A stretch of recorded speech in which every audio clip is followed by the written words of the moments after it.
Hello students, welcome back and this is our new video based on topic mobilization and organizations। तो चलिए हम अपने दोनों examples के बारे में बात करते हैं और देखते हैं कि कौन सी ऑर्गेनाइजेशंस ने इसको सक्सेसफुल बनाया था। तो हमने देखा कि नेपाल के अंदर जो एसपीए थी, सेवन पार्टी अलायंस, उन्होंने एक इनडेफिनेट स्ट्राइक बुलाई थी। ठीक है, अब ये अलायंस के अंदर कुछ बड़ी पार्टीज भी थी जो इसकी मेंबर्स थी पार्लियामेंट में, लेकिन एसपीए सिर्फ अकेली पार्टी नहीं थी, अकेली ऑर्गेनाइजेशन नहीं थी जो इस मास अपसर्ज के पीछे थी। इस प्रोटेस्ट को नेपालीज कम्युनिस्ट पार्टी मतलब माओइस्ट ने भी ज्वाइन किया था, जिनको पार्लियामेंट्री डेमोक्रेसी में जरा भी विश्वास नहीं था। अब ये लोग क्या करते थे, ये लोग नेपाली गवर्नमेंट के खिलाफ हथियार उठा के लड़ते थे और इन्होंने नेपाल के बहुत सारे इलाकों पे कब्जा किया था। अब इस स्ट्रगल के अंदर बहुत सारी ऑर्गेनाइजेशंस थी पॉलिटिकल पार्टीज के सिवाय, जितनी भी मेजर लेबल यूनियंस थी वो और फेडरेशंस ने भी इसको ज्वाइन किया था। कई दूसरी ऑर्गेनाइजेशन थी जैसे कि organisation of indigenous people, teachers, lawyer, human rights group, इन्होंने भी इस मूवमेंट को अपना सपोर्ट दिया था। अब देखते हैं आगे इसमें। अब बोलीविया की बात आती है। बोलीविया में जो प्रोटेस्ट हुआ था वाटर प्राइवेटाइजेशन को लेकर, उसको किसी पॉलिटिकल पार्टी ने सपोर्ट नहीं दिया था, ना ही उसको लीड पॉलिटिकल पार्टी ने नहीं किया था, उसको एक ऑर्गेनाइजेशन ने किया था जिसका नाम था FEDE, फेडेकोर।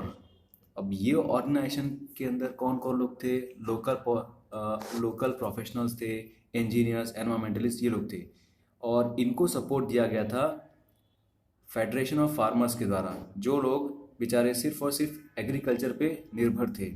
और फैक्ट्री वर्कर्स की यूनियन ने सपोर्ट किया था, मिडिल क्लास स्टूडेंट ने सपोर्ट किया था जो कि यूनिवर्सिटी ऑफ कोचाबामा के स्टूडेंट्स थे, और सिटी की बढ़ती पॉपुलेशन, होमलेस स्ट्रीट चिल्ड्रन की बढ़ती पॉपुलेशन ने भी सपोर्ट किया था। अब इस मूवमेंट को सपोर्ट मिला था सोशलिस्ट पार्टी का और 2006 में यही पार्टी पावर में आई थी।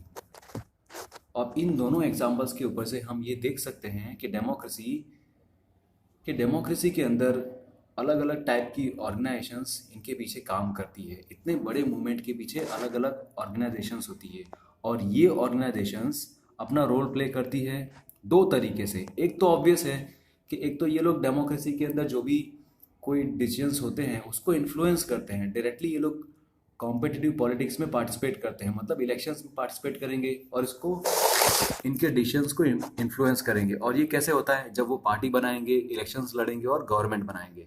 लेकिन हर सिटीजन को इसमें डायरेक्टली पार्टिसिपेट करने का चांस नहीं मिलता था, ठीक है। और उनकी शायद इच्छा भी ना हो या फिर ज़रूरत भी ना हो या फिर उनके अंदर वो स्किल भी ना हो कि वो डायरेक्टली पॉलिटिकल एक्टिविटी में पार्ट कर सकते हैं। सिर्फ वोट कर सकते हैं बस, इससे आगे और नहीं कर पाते उतना। और बहुत सारे इनडायरेक्ट तरीके भी होते हैं जिससे लोग गवर्नमेंट को सुनने पे मजबूर कर सकते हैं ना, कि हमारी डिमांड्स और हमारे पॉइंट ऑफ व्यू को सुनो। अब ये लोग कैसे कर सकते हैं, ये लोग जब कोई ऑर्गेनाइजेशन बनाते हैं या फिर ऐसी एक्टिविटीज़ करते हैं जिसके अंदर उनके इंटरेस्ट और उनके व्यू पॉइंट्स को प्रमोट किया जाता है, इसको बोलते हैं इंटरेस्ट ग्रुप्स या फिर प्रेशर ग्रुप्स। और कई बार लोग डिसाइड करते हैं, एक साथ काम करने का डिसाइड करते हैं बिना कोई ऑर्गेनाइजेशन बनाए। इसके बाद देखते हैं यहाँ पे जो कार्टून है, यहाँ पे दिखाया गया है कॉमन पीपल है, मुंगेरी लाल। और ये जो सर्कल है जिसमें दौड़ रहा है वो एक सरकार का सर्कल है, समझ लो गवर्नमेंट का है उस टाइम का। वहाँ पे गरीबी हटाओ और फील गुड, ये सब मेन स्कीम्स थी, ठीक है। लेकिन फिर भी यहाँ पे गरीबी हट नहीं रही थी ना, फिर भी ये मुंगारी लाल बेचारा जो कॉमन पीपल है वो बेचारा दौड़ ही रहा है यहाँ पे। अब इसके बाद देखते हैं जो नेक्स्ट, ये जो पेज पे क्या लिखा हुआ है, बहुत सारी खबरें आई थी।